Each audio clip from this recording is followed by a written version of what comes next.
Hello বন্ধুরা, দেখুন আমি কেমন পাউরুটি দিয়ে রসমালাই করেছি, কিভাবে বানিয়েছি আপনারা দেখতে থাকুন। ইস্কান্ডা পাউরুটিগুলো নিয়ে ব্রাউন কালারগুলো কেটে ফেলে দেওয়া হলো। সব পাউরুটিগুলোরই ওরকমভাবেই করে নেওয়া হয়েছে। নিয়ে একটু বেলন দিয়ে একটু চেপটে নেওয়া হলো।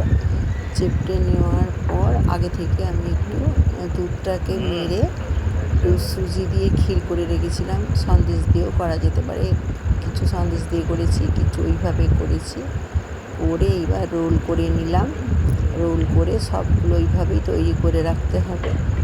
শুধু দুধের দিয়েও করা যাবে, সন্দেশ দিয়ে করা যাবে, নারকেল ছাই মেরেও করা যাবে, যেহেতু পুরটাতে ভেতরে দিতে হবে। দিয়ে এবার আগে থেকে একটু দুধকে ক্ষীরের মতো করে রেখে দিয়েছিলাম এলাচ দিয়ে।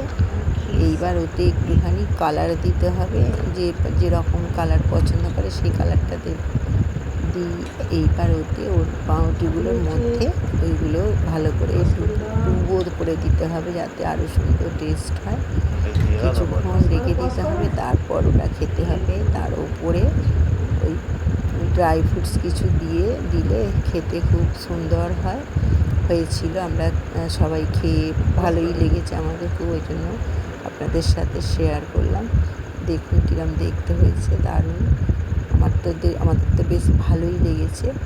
সব জিনিসই তো কিনে খাওয়া হয়, এগুলো মাঝে মাঝে একটা দুটো তৈরি করে ভালো লাগে, বাড়ির মুখে সবাই হাসি ফোটে। নমস্কার।